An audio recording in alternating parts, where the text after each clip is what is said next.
International update అక్రమ వలసదారులపై America ఉక్కుపాదం మోపుతోంది. దేశమంతా జల్లెడ పట్టి మరీ వారిని స్వదేశాలకు సాగనంపుతోంది. అగ్రరాజ్యం విసిరిన వల నుంచి కొందరు వలసదారులు తప్పించుకునే ప్రయత్నం చేసినా వదలటం లేదు. తాజాగా ట్రంప్ ప్రభుత్వం మరో కొత్త పథకం తెచ్చింది. సొంత దేశాలకు స్వచ్ఛందంగా వెళ్ళిపోయే వలసదారులకు $1000 చొప్పున అందజేస్తామని హోమ్ల్యాండ్ సెక్యూరిటీ విభాగం ప్రకటించింది. స్వచ్ఛందంగా సొంత దేశాలకు వెళ్లేందుకు సిద్ధంగా ఉన్నట్టు సిబిపి హోమ్ యాప్ ద్వారా అంగీకారం తెలిపిన వారికి ప్రయాణ ఖర్చులు సైతం చెల్లిస్తామని తెలిపింది. అమెరికాను వీడే అక్రమ వలసదారులకు ఇదే అత్యుత్తమ సురక్షిత మార్గమని DHS సెక్రటరీ క్రిస్టీ నామ్ తెలిపారు. ఇంటర్నేషనల్ అప్డేట్ అక్రమ వలసదారులపై అమెరికా ఉక్కుపాదం మోపుతోంది.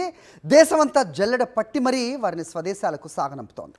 అగ్రరాజ్యం విసిరిన వల నుంచి కొందరు వలసదారులు తప్పించుకునే ప్రయత్నం చేసినా వదలటం లేదు. తాజాగా ట్రంప్ ప్రభుత్వం మరో కొత్త పథకం తెచ్చింది. సొంత దేశాలకు స్వచ్ఛందంగా వెళ్ళిపోయే వలసదారులకు $1000 చొప్పున అందజేస్తామని హోమ్ల్యాండ్ సెక్యూరిటీ విభాగం ప్రకటించింది.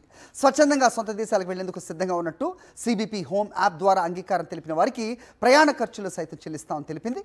అమెరికాను వీడే అక్రమ వలసదారులకు ఇదే అత్యుత్తమ సురక్షిత మార్గమని DHS సెక్రటరీ క్రిస్టీ నామ్ తెలిపారు.